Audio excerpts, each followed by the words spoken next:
and welcome to the Geula Mamas show. I'm Sivi Goodman. I am a midwife, mommy, and safta, and host of the Geula Mamas show. And this is the place for everything pregnancy, birth, and babies with emunah and a whole lot of love. Today I'm joined by Ruthie Arkush. Hi, Ruthie. Hi.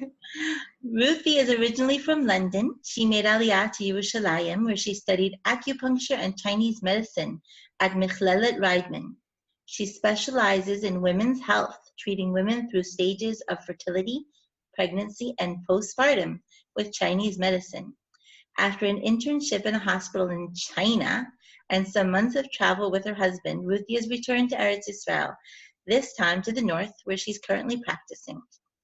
This is, oh my goodness, you are an exciting person, Ruthie. This is so fun. So before we get totally... Nice to be chatting with you. Yeah, before we get started here, where are you living today? Where in the north is that? I live in Kibbutz Hanaton. It's about 30 minutes east of Haifa. It's in the Jezreel Valley and it's beautiful. I'm sitting looking at hills behind the computer right now. It's gorgeous. Oh my goodness. Wow, I can't even imagine. I'm going to have to come visit you. I'm not too far away, but I'm definitely not in the hills at all. How exciting. Now, before we get into this, I also want to hear about this experience in China. What did you do? How long were you there for? Yeah, I spent a month in a hospital in China in a city called Hangzhou. Just over a year ago, I was with a group of 10 or so Israeli acupuncturists, and we were there to shadow the doctors there and learn from them. And it was a fascinating experience seeing Chinese medicine done like in a hospital setting where that was the mainstream medicine, as opposed to here where it's alternative. In China, there is both. There is modern Western medicine and traditional Chinese medicine, but I was in a traditional hospital where it was the mainstream. I was seeing people being treated for extreme conditions with acupuncture and herbs on a daily basis, and the results were amazing. Like one example is stroke patients who weren't post-stroke, had speech problems and paralysis, and they were getting acupuncture 5 days a week. And the effect, the development, the recovery from paralysis was huge. And that was amazing. That was quite inspiring. I had no idea. I mean, I thought that even in China, it was more a traditional method. I did not know that they would use that in a hospital setting. That is absolutely fascinating. Oh my gosh. Wow, what an experience. Mm-hmm. Oh my goodness. So you specialize in exactly what we are specializing in here in Geula Mamas. So we just launch into it. Start talking to us, because I'm sure that we will want to hear more than we have time for on this show. So get started, and I'm an eager listener here. Okay. In the field of women's health and fertility, pregnancy, postpartum, acupuncture and Chinese medicine provides a lot of options for recovery and healing and balance. And before I talk specifically about acupuncture, I want to go a step back and talk about the theory of Chinese medicine as a whole. And then that will help me just describe what acupuncture specifically does. Chinese medicine is a very holistic medicine where we don't treat one problem. We don't treat, like, you know, if someone has sinusitis, or wait, let's give pregnancy or women's health examples. If a woman is struggling to conceive, to get pregnant, we don't see that struggle as isolated from the rest of the woman. So while if you go to a hospital or a Western medicine doctor, you'll do a lot of hormone tests and blood tests and all the different tests. If that woman came to me or another acupuncturist, I would ask them questions way broader. I want to get a picture of their whole health, physical and emotional. and I want to see them as a whole person and try and identify what patterns are going on in their body that is holding them back from conceiving. So I'm going to ask questions like, are you more of a cold person or a hot person? Do you get tired at the end of the day more, or is it really hard for you to get out of bed in the morning? Do you like to do kind of running and cycling and cardio exercise, or does yoga and slower things feel more strengthening? I'm going to ask things like that to get a sense of them as a whole person. Do you like eating warm foods or cold foods? Do you like sweet foods or salty foods? And I'll also ask questions about their menstrual cycle and things to do with the fertility system, but I want to get a picture of them as a person. And that's because Chinese medicine, the way we identify people, the way we diagnose and the way we treat is holistic. And I'm going to treat that woman as a whole person and try and understand what is going on, what's like the root cause, what's the pattern behind the not getting pregnant, what's happening behind that is going to affect whether or not she can get pregnant. That's really interesting. As you're mentioning that, I'm thinking about how the way I am feels like sometimes the way everyone is. You know, I might look at someone, like you mentioned, cardio versus yoga. I am very into stretching these days. Mm-hmm. And not yoga. There's too much downward dog in yoga. But just like very gentle stretching. Yeah. And maybe very gentle toning, maybe once or twice a month, I'll get in the mood of that. And I really can't understand or connect with the high impact people. Although there have been times in my life that I was more into that. So I like how you're saying that we're different type of people, and different type of people, you treat them differently instead of saying everyone who has this thing gets this medication. Because I've seen medications work wonders for one person and have terrible side effects for a different person. Mm-hmm. So this is like very specifically designed for that type of person, and maybe where they're holding in their life. Also. Yeah, absolutely. And that is what makes me not just love, but connect so strongly to Chinese medicine, that holistic aspect. And to me, it doesn't feel airy-fairy or like, it feels so like it's such a strong medicine. It's a strong, good medicine that sees each patient differently, and it feels like a strong, grounded medicine, not like a kind of airy-fairy idea. So are you familiar with the idea of yin and yang? You've heard yin? I have heard of yin and yang, but please, our listeners, tell us all about it. Yes. Well, that's like going back into like ancient Chinese philosophy and yin and yang. How does the natural world, display yin and yang? And Chinese medicine took that philosophy and it's built on that same philosophy. So while there's yin and yang in the world, for example, the middle of the day when the sun is the highest and it's the warmest, that's the most yang part of the day. And the most yin part of the day is when it's dark and the moon is at its brightest, and that's the most yin part of the day. So too in our bodies we have this interaction between yin and yang, and you can call it other things than yin and yang. This is the language of Chinese medicine.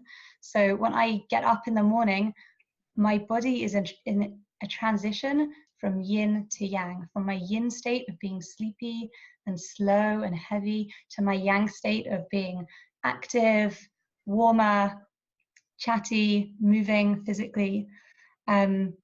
And when someone comes to me and I start treating them, I'm going to ask them loads of questions to get an idea of their yin and yang pattern and how it's interacting. And my ultimate aim is to create the most ideal balance between yin and yang, and everything going on in their body, in their life, is it balanced? And when I create the balance, that's when people start getting better. I want to identify. I'm sorry? A person could be naturally more yin or yang as a person, but you're saying the dis-ease is the unease, that there isn't that balance, that things are not at ease, and that's where the dis-ease, as we call it, lies. Yeah, Yeah, exactly. So, well, uh, I, I want to talk also a little, I'm wondering if we're skipping ahead. I want to talk a bit about nutrition as well, which is a really big part. One sec, is there something else I wanted to say? Right, okay. So let's talk more about the yin and the yang and the balance. Uh, At imagine, at a Muna Day, when I just went to a Muna Day in Yerushalayim, which was mhm, amazing. And the last speaker was Rav Daniel Katz. Have you heard of him? I've heard of him, yeah. Okay, he was amazing. And he was mentioning how all of this like ancient wisdom is sort of bubbling to the surface now as Bezrat Hashem we head towards the Geula. And he was connecting so much of this to our own sources. And he said it's not chi, it's chai. Mm, And it was like, oh my goodness, because chi is also what yin and yang. Chi is what your life force, sort of, right? Which is your yeah. high. It makes so much sense. I had mentioned when we did the show about reflexology, I was saying when I was in midwifery school, they brought in different practitioners. Each practitioner, we had a semester where they came in for one day. So we just learned a little bit. We learned a little bit about Chinese medicine, a little bit about different, different styles.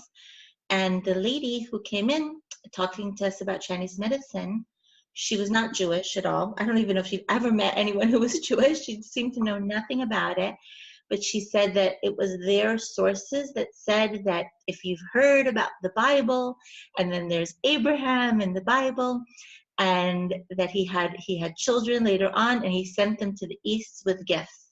And she said that that was their like Masorah, that Avram had given Chinese medicine, that the children, Avram's children who became Chinese, I guess, Japanese in the East, these people were the descendants of Avram, and this Chinese medicine was the gift that Avram Avinu had given to them Mm, when he sent them away, wow.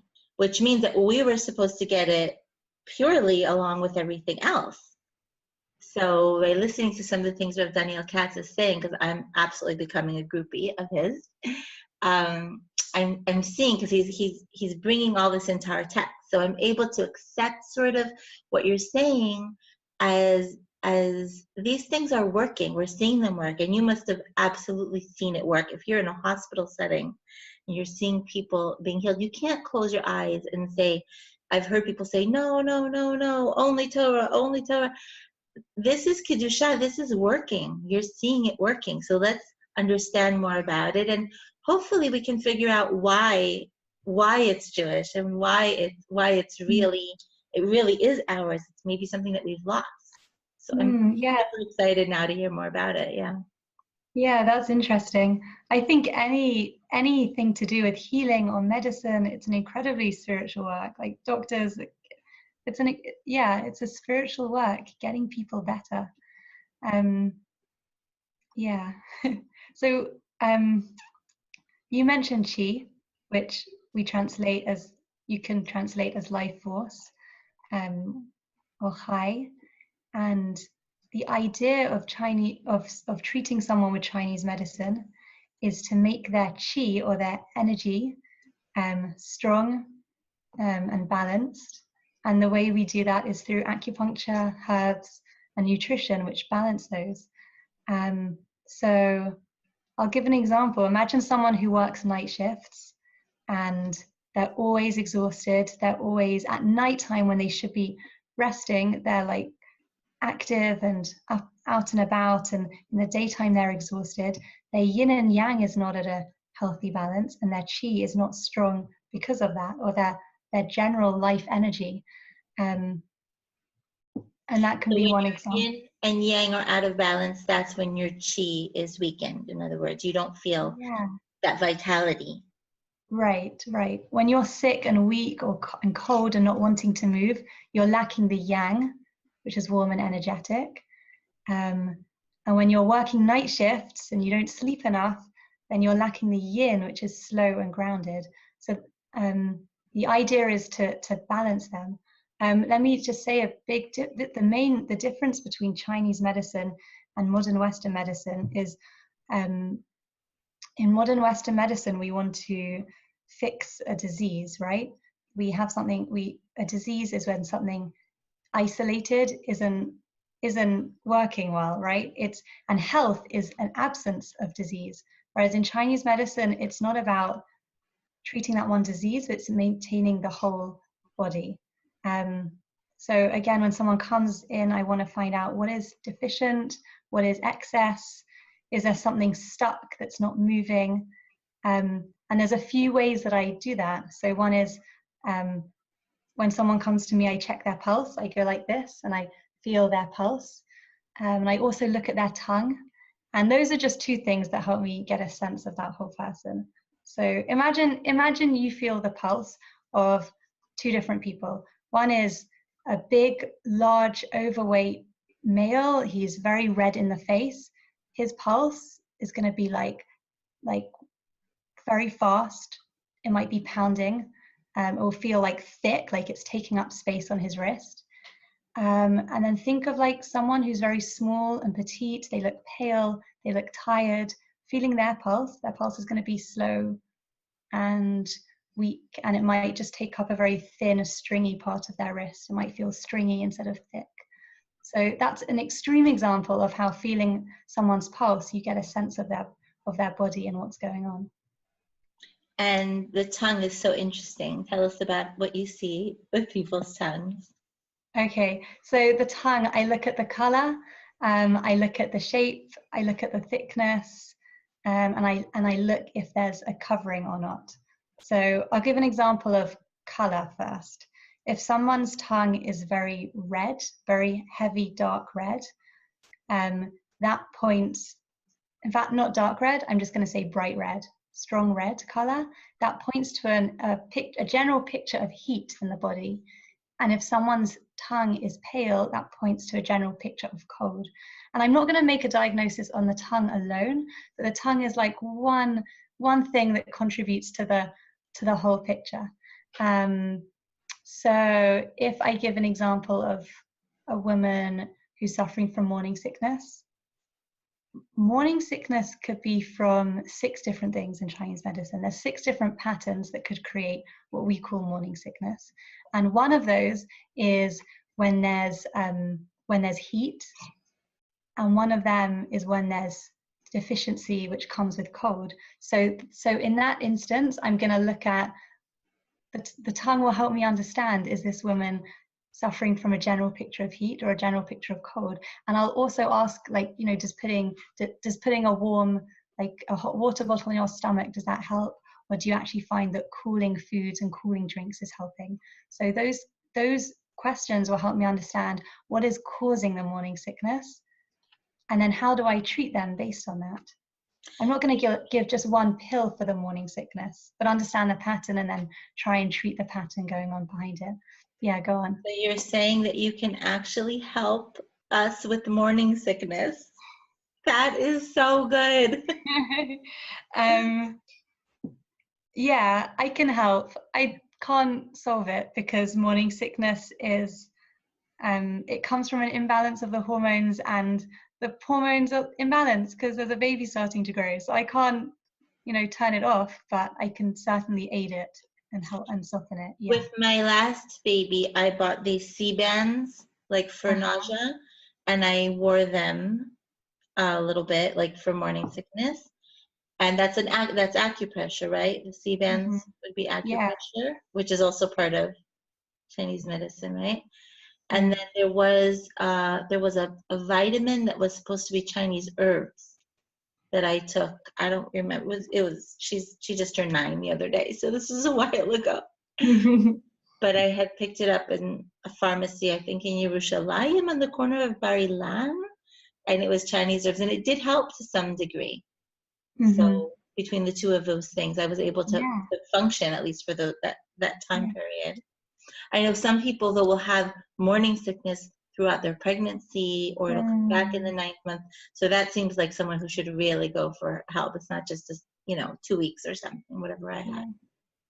Absolutely.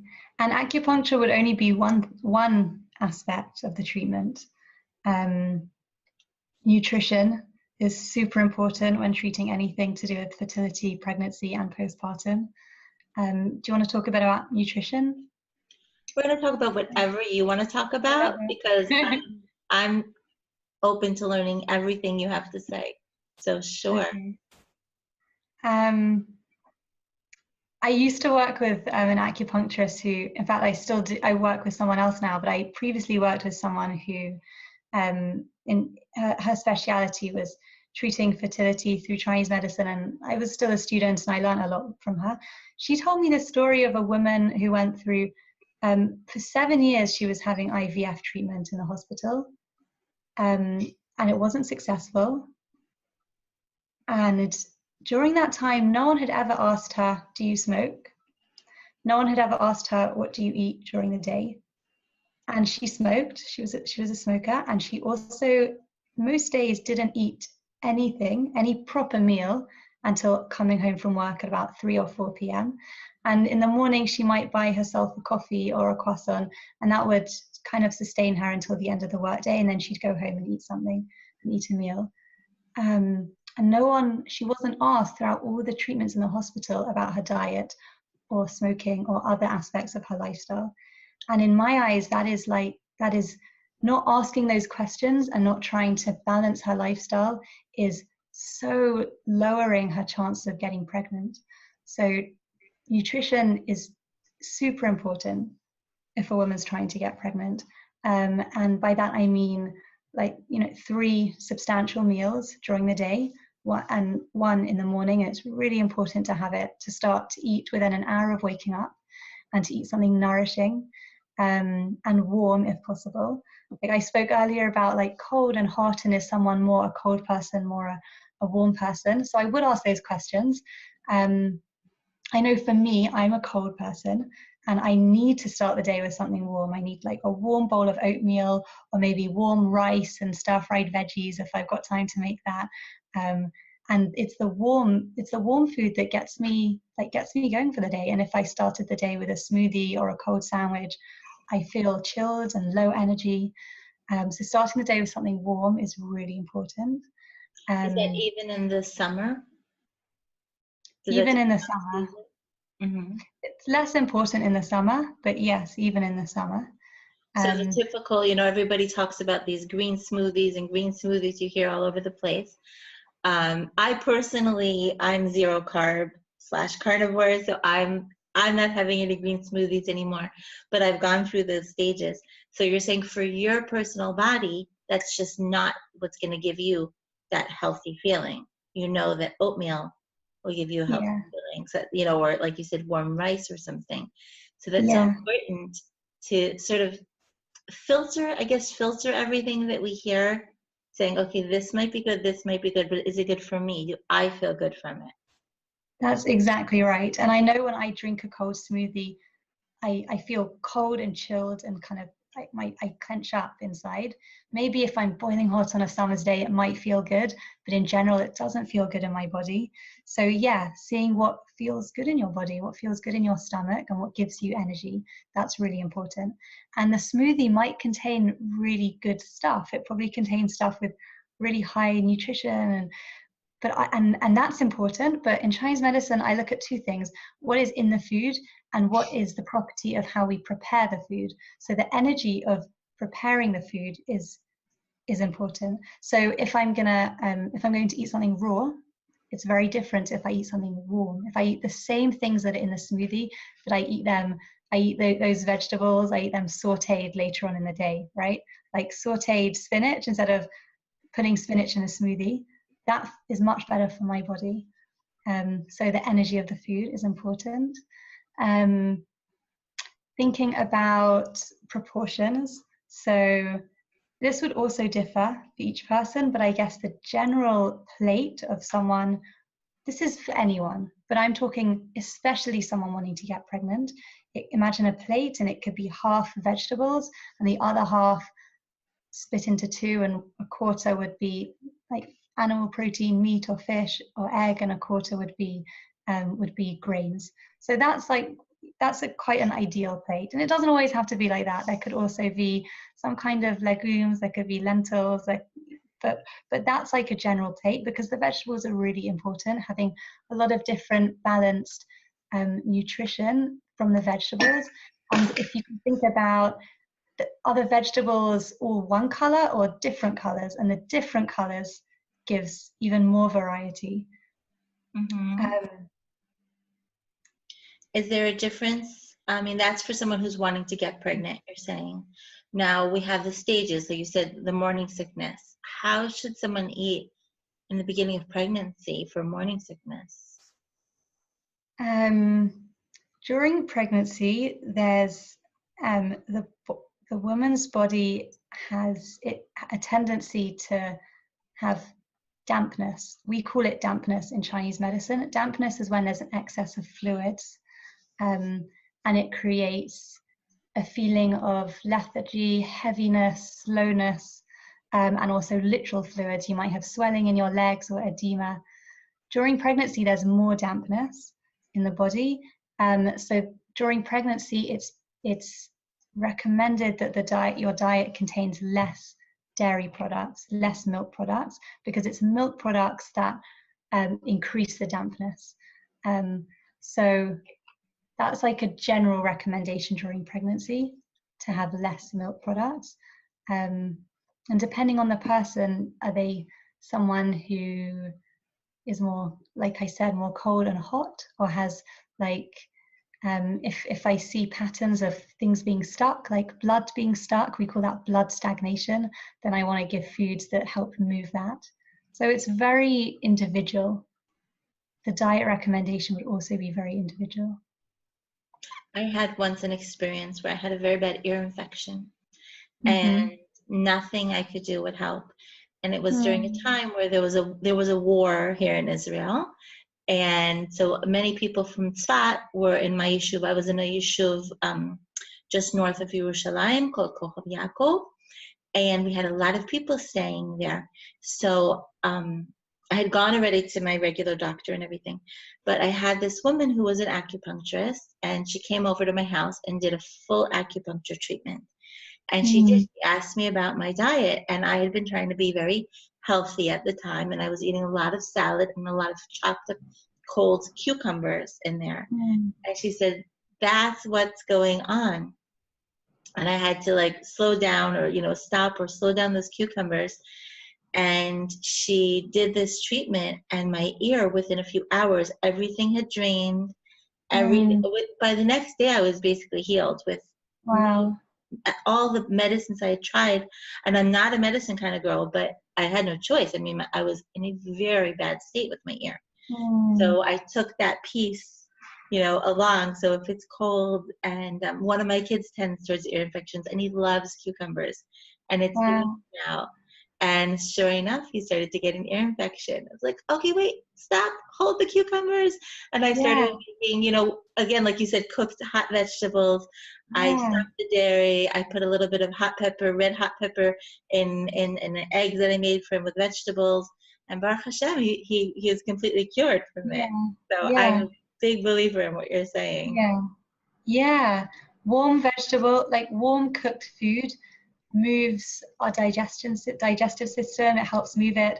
It's very difficult to digest raw vegetables, so the idea is to cook them not to extreme levels, but to cook them so that they're warm and soft and easy to digest, and our bodies like that. And that's why in China, or at least where I was in China, we just saw them eating warm cooked rice, noodles, vegetables, meat 3 times a day at 7 a.m.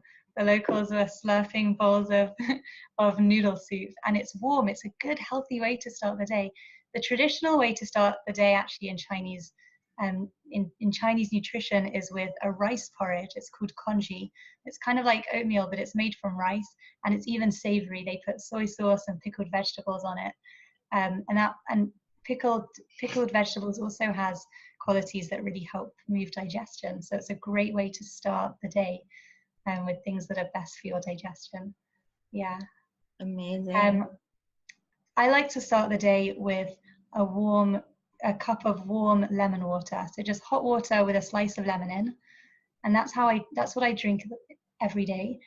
citrus has a quality of moving things and what's the word, like not absorbing, kind of absorbing phlegm.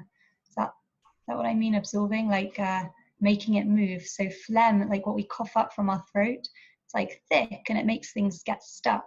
And the citrus in lemons, and also the same in oranges and other citrus fruits, it moves that phlegm and helps dissolve it. That's the word I wanted, dissolve. It helps dissolve it, and it's a great way also to start the day because it moves things and clears things out in our system and makes us ready for whatever we're going to eat and do that day.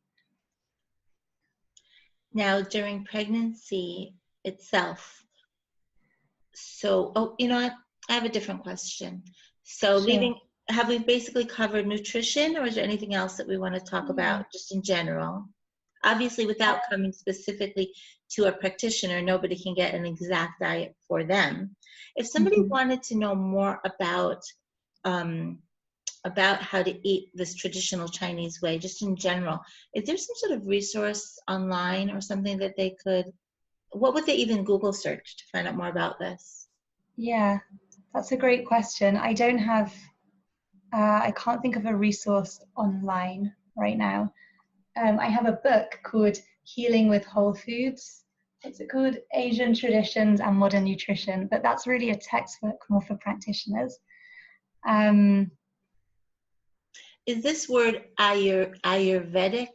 A friend of mine posted recently on Facebook about food and healing. I didn't open the link, but that word, something like Ayurvedic. This is what. Yeah. Is that what you're talking about? Is that the same thing? It's a bit different. Ayurvedic is Indian traditional medicine, and the emphasis is on nutrition. There's a lot of similarities with Chinese nutrition, like the idea of having a lot of everything being warm and cooked. Ayurvedic medicine, I think, is always vegetarian, and that's one difference. And it has a lot of the emphasis, I think, is grains and pulses, grains and kitniyat. And it's really it's a medicine of food. It's food medicine. How can you heal yourself with food? So that's Ayurvedic medicine.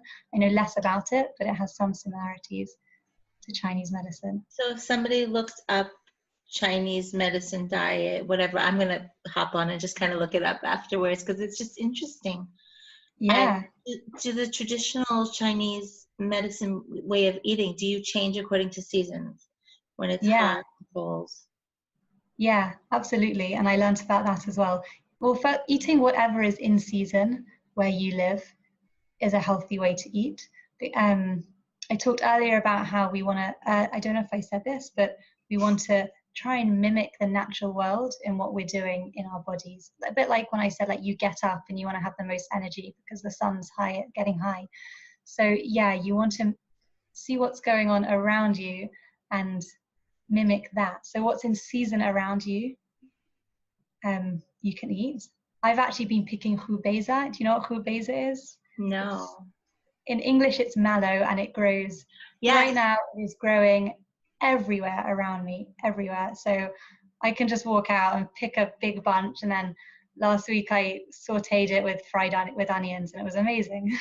So that's really good because it's growing right here, and it's in season. That's good for me. So there's someone I will link to. There's a lady, she's actually in our group in the Geula Mamas club. Her name is Ronit Peskin, and she does foraging walks in Jerusalem and some other places. So years ago, I went on a foraging walk with her, and I learned about mallow. So even today on the way to school, my daughter said, "Oh, there's mallow. Can I pick it?" And I think that's where marshmallow comes from originally. Yeah, I have made some soups and different things with it. So you sauteed it with onions just? Yeah, and it was great. So that's a good example of what's in season and abundance around me, and that's good for me because I want to eat what's right here, and what's in season right now is better for me right now. And in the summer in England, when there's loads of berries out, raspberries, blackberries, strawberries, and they're in big quantities in England, it's really healthy eating summer berries in the summer.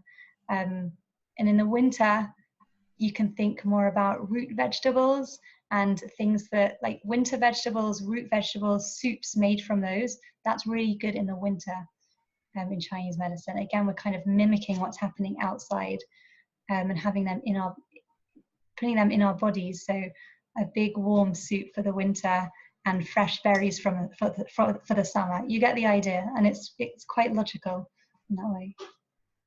Right. And matching it to your own environment, right? Not eating what's in season in, let's say, China, because I'm not living in China, but what's in season in my area. Yeah. Remember when I used to live in America, you would always hear, eat what's in season. And I never knew what was in season. There was nothing growing in my area per se. And the grocery store always seemed to have the same thing. But in Israel, we really see it strongly. I don't know about in England, but you see whatever's in season is abundant, it tastes good, and it's cheap. You know, if it tastes better, right? It tastes better. You can pay a lot of money for strawberries. And my kids will, they'll see strawberries in like December and they want me to buy them. And I tell them it's expensive right now and it's not going to taste good. If you wait until Pesach time, after 15 years, I've learned, if you wait until Purim Pesach time, the strawberries are going to be cheap and they're going to be delicious. So you really see it in Israel. You can eat in season more. Yeah. We haven't yet talked much about acupuncture specifically. Do you want to talk about that? Absolutely, yeah. Go for it.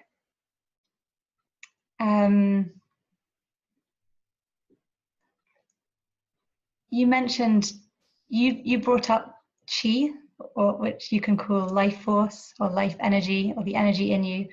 And when we do acupuncture, we are playing with that energy to try and balance it and bring it to other parts of the body. And the needles go in places that are anatomically thought out and they connect to other parts of the body anatomically. Our bones and muscles and nerves, everything's covered by, not bones, but our muscles and our nerves, it's covered by a thin covering called fascia, Fascia, fascia, which covers all the organs and muscles in our body. And where the acupuncture needles go is between those layers. They fit between those layers, almost invisible layers. And that way they connect. That's why I might put a needle here when I'm treating someone's neck, because what I put here is in an outside of the hand. You put a needle on the outside of the hand, like the blade of the hand, to treat a pain in somebody's neck. On the side of the neck specifically, because what I have here, what we have here anatomically is going to run all the way up the side to the neck, and it will affect and open out that whole channel. If the back of someone's neck is hurting, I'm going to think more about treating the lower back or the back of the ankles. Those are places that would help the back of the neck. So that's something about acupuncture. It's manipulating the movement of substances inside our bodies to bring balance. And our bodies, these channels I described between the organs where the fascia lies, it connects, we conduct electricity along those lines. So using acupuncture, it helps to stimulate those lines and create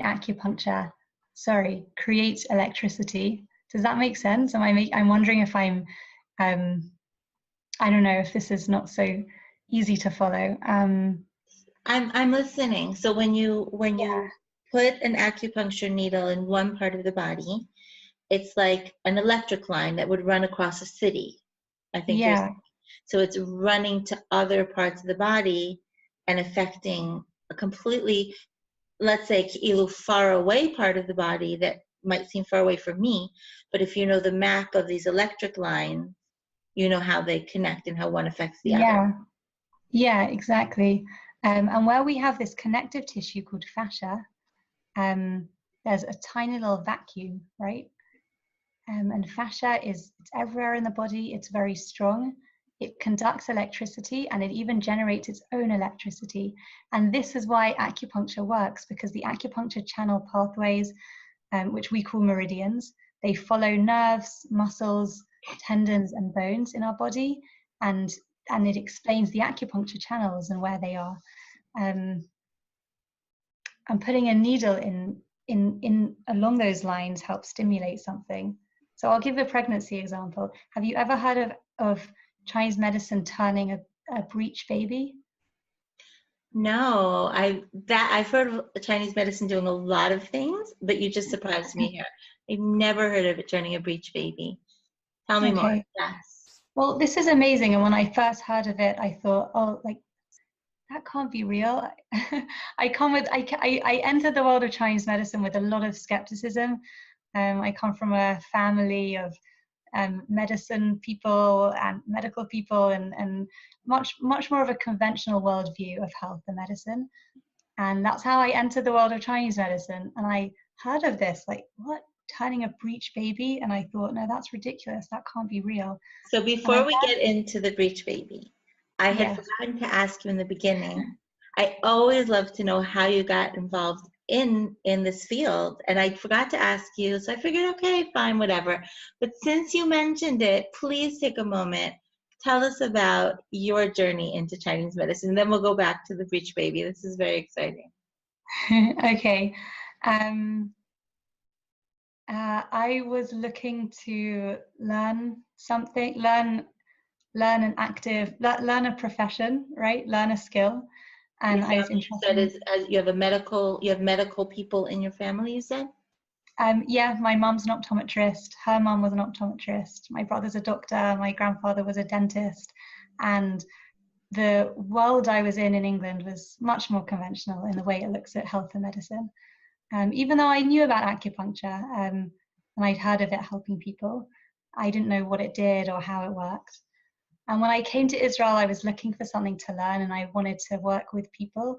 And something about alternative medicine in general tempted me. I was tempted by the fact that Chinese medicine was alternative, it was different, it was cool, but also it was holistic, and something about that tempted me. Oh, like, you can see the person as a whole person and not just their one broken limb or, their one isolated illness, but the whole person. That really attracted me. So I went for it. I don't have a dramatic story. I studied it, and it really spoke to me. And then it really surprised me, because I realized a couple of years in, wait a minute, I'm not really learning just a profession. This thing that I'm learning is actually really changing how I look at the world. And that's a big claim, but that's what it is doing, and it's still doing, because I look at people differently. I now understand why one person is low in energy and one person is high in energy, and that's okay. They're displaying different patterns. I look at health totally differently. I don't want to treat someone with sinusitis, just their sinusitis. I want to treat their whole person, emotional and physical. And it changed how I look at the world and how I look at my own health as well. So that was the surprise that came out of it. Yeah. Okay. So then how many years did you learn? 4 years. Wow, that's very intense. Did you do all this in Hebrew? Yeah. Amazing. That is amazing. Wow. So how far into this did you learn about turning a breech baby?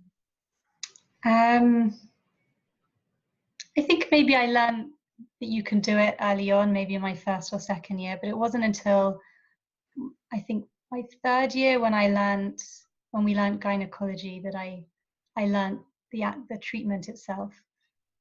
And the treatment itself is nothing wow, it's not special. It's very similar to treatments I might do for something else. The treatment is basically, imagine the outer part of your little toe, right? The outer part of your baby toe. I know you're thinking, like, how is that going to do anything? Just in the bottom external corner of your little toenail, and go onto the skin like by a millimeter. And that point we treat with something called moxa, M-O-X-A, which is, it's made from a Chinese herb. and called mugwort leaf is the name of the herb.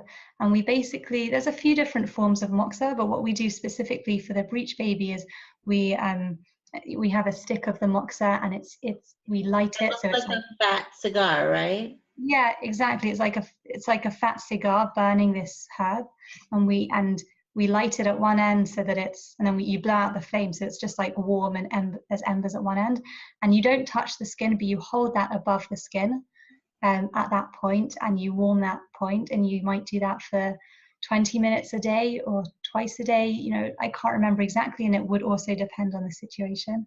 And that has amazing results at encouraging movement in the womb and making the baby turn. And I used to think that's bizarre and that can't be real and that sounds like magic. But my understanding of acupuncture channels has helped me to realize it's not magic, it's not something out there. It's actually a very real physical thing that we're creating to happen, which is that the point where we hold the moxa, where we hold the heat on the little toe, it's on an acupuncture channel which runs all the way up the side and then the back of our leg, and all the way up our backs, on each side of our back, all the way to the top of our head. And what it does when we put heat there is it creates movement in this channel, right? The heat travels from that point in the little toe, which is the opening point of the channel. It puts heat into the channel and creates all this movement going up the back of our body and the side of our body, and it creates a lot of energy. And imagine the lower back and the sides of the woman, where the sides of the baby, it creates heat, and heat creates movement and activity. So it creates activity in the uterus, and it kind of nudges the baby and says, go on, here's some energy, here's some warmth, can you move a bit? And the baby starts moving. So do you do this on both baby toes, on both sides? Yeah, you'll do it on both sides. And I need to check the exact description. I think it's 20 or 30 minutes a day. And also depending at what point of the pregnancy it's in, it might differ a bit. Right. And I love that because, there's such a thing called an external version, where a doctor might take the baby and sort of just right through your belly, grab the belly and sort of try to force the baby to change position. Yeah. And there are risks associated with this.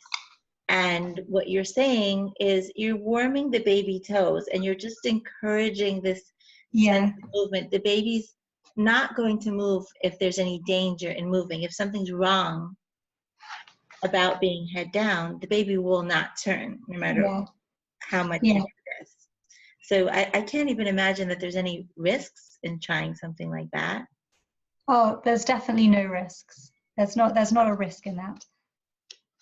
And I am reading now that the recommendation is both sides for 20 minutes, once a day for 10 days. That's the recommendation. And what you said is exactly right, that it's a very gentle treatment, because we're just kind of nudging the baby, like, you can turn now. And acupuncture is gentle. It nudges the body and says, here's something to help you go back into balance. It's not physical or aggressive. It's not putting two hands on the baby and physically turning that, which could also get the response. It might get it quicker, but it would definitely have it quicker, but it's aggressive. So if somebody knew that their baby was breech, at what point in pregnancy would you recommend coming in for a treatment like that? That's something I need to check. I'm not sure. I'm not sure off the top of my head. I'm just thinking, if somebody's 6 or 7 months pregnant, the baby will probably come on their own.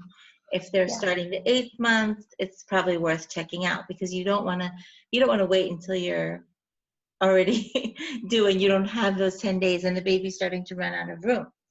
I had a story with this moxa sticks. When I was in midwifery school, I apprenticed under an amazing midwife. Her name was Janice Heller in South Florida. And she was also an expert in Chinese medicine.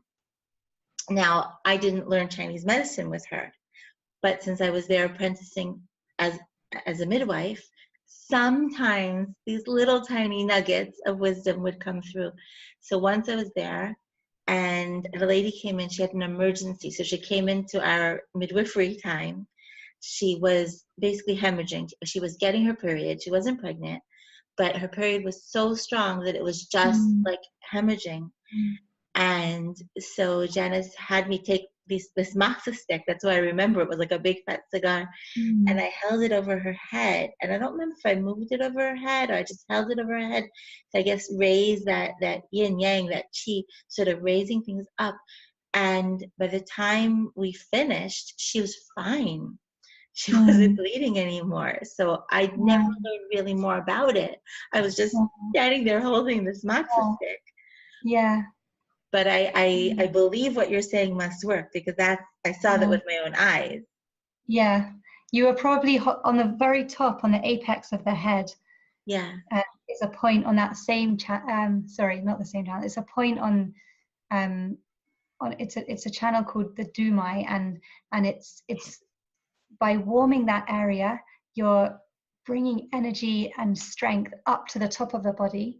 And with all that bleeding that you were describing, that's a kind of that's a weakness in the lower body, right? Everything's just falling down, and you want to bring things up and hold it up and bring the strength up the body to the using this point. So that's what you were describing. And well, we are almost out of time, and we haven't even scratched the surface. Yeah, I was going to talk about, speeding up childbirth, like, at the last stages and things like that, but we don't have time, and postpartum, so for another time. So we're gonna have to reschedule a part 2, because this is absolutely so interesting. There's so much to talk about. I want to give out your contact information, Ruthie. We're also going to have it in the show notes, not to worry. Can you tell people how they can get in touch with you? Sure. I have a Facebook page called, in Hebrew, Ruthie Arkush, Refuah Sinit Lenashim. We will link to that. Or if you only have English, then you can write in my name, Ruth Arkush, and find my Facebook page through that. Or my phone number, 058-668-7871. Amazing.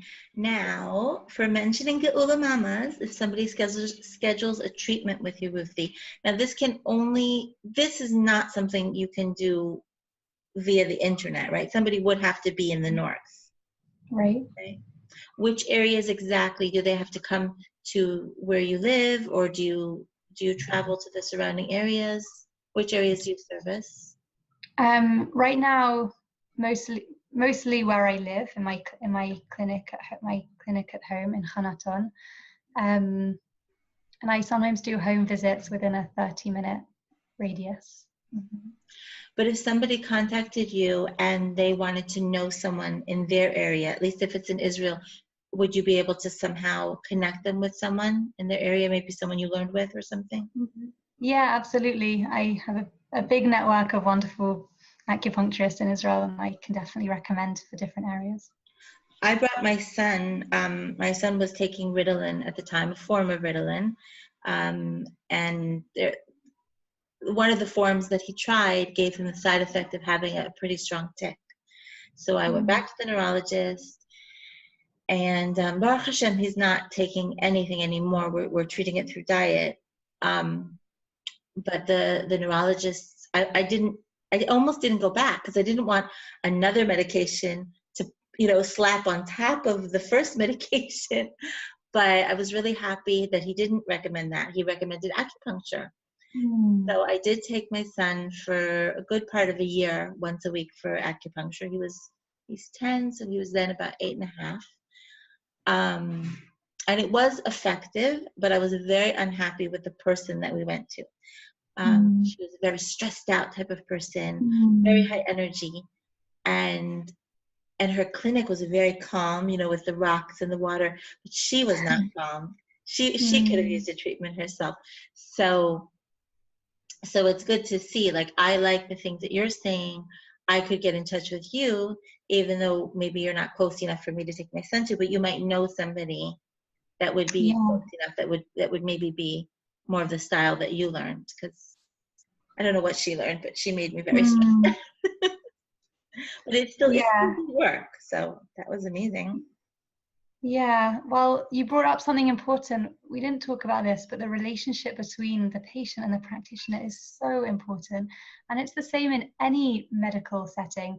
You know, when you work with a doctor or a nurse or someone who is much more emotionally available for you, then I think the getting better is also quicker, and like, you know, the healing is better and more effective. So that's super important with acupuncture, that you have an acupuncturist you feel comfortable with. Yeah, I agree, because I had that feeling that all of this might have worked. I mean, the whole point was he's having tics. I'm trying to help him to calm down, and she was, every week I would say, I'm not going to go back. But he really was getting better. And you know, he's a very high energy child. He's like the ADHD, bouncing off the walls type of kid. So I figured the treatment was for him, and they got along very well. They got along very well, and it wasn't for me, the treatment. So it could be that maybe that was the right person for him. It also could be. But I would have liked to know somebody else in the field at the time, that I could have at least tried somewhere else to see. Yeah. You know, I knew nobody else. So You know, when I learned pediatrics in Chinese medicine, I learned that whenever you're treating a child, you should also treat the parents, like the main caregiver, because they're so entwined. Like you're spending every day with your son, and so you also needed, not that you weren't sick, but you needed to feel care and comfortable with the practitioner just as much as him, maybe. Yeah, no, I definitely, she would connect with him, but it was definitely not about me at all. And it was hard. It was very hard for me emotionally to bring him to those treatments. But as I said, it did work. It did help him, and he loves her. So at least that was good. But I'm happy now I know somebody else that I can turn to if I would like to do that again. I'm very happy to know you, Ruthie. Thank you. So now, before we finish, I have a question for you, Ruthie. If you can do me a favor and close your eyes and take some deep breaths, and imagine that you have in front of you all of the women of Am Yisrael, and all the women, all of the nishamot of the women who ever were, who ever will be, and they're sort of in front of you, before you. And with your life experiences and being who you are as Ruthie, you have one moment to say one thing to all the women of Am Yisrael. There's no right or wrong. What's the first thing that just bubbles up and comes to you? I would say, learn about your body, what imbalances are there, and how can you try and create more balance in your life. Learn about your body. What imbalances are there? Correct me if I'm wrong here. And what can you do to create more balance in your body? Yeah.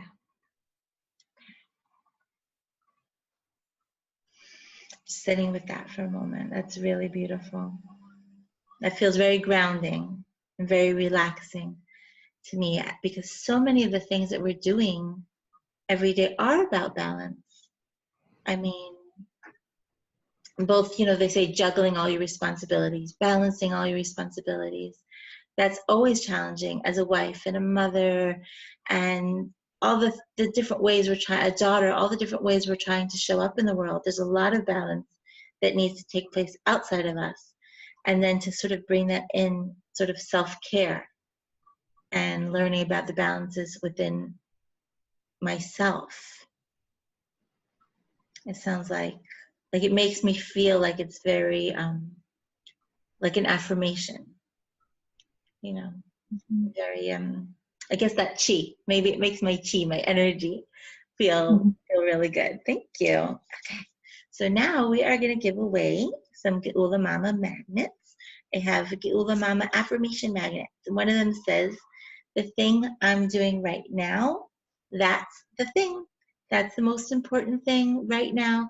Not to be, washing dishes and thinking about all the other things you're supposed to be doing, the phone calls and everything. Just washing the dishes, feeling the water, maybe thanking Hashem for running water in your home. Whatever you can be doing, thanking Hashem for the people who make dirty dishes in your home, for the dishes themselves, maybe remembering when you bought those dishes, how excited you were at the time. Makes it much easier to wash them when you think about that. So this is going to a valued member of the Geula Mamas Club on Facebook. So this one is going to Chaya Bracha Rubin. Yay, Chaya Bracha. And we have another one that says, I am so precious. Hashem loves me more than I can ever imagine. It's just so true. There's not a lot to say about that. It's just so true. And this is going to Stephanie Sigalit Simkis Osborne. Yay, Stephanie, and yay, Chaya Bracha. Thank you so much for being with us today. This was amazing, and we are definitely going to speak with Ruthie again. We'll chat after the show, and we'll set up another time, because even with 2 shows, even with 10 shows, I mean, we would need 4 years. We would need 4 years of intense learning to even add a trip to China to begin to really understand this. But there's a lot more that I want to learn and I want to bring to the listeners. So this is super exciting. Thank you so much for being with us, and have a great day. And remember that Hashem loves you and I love you. And goodbye, everybody.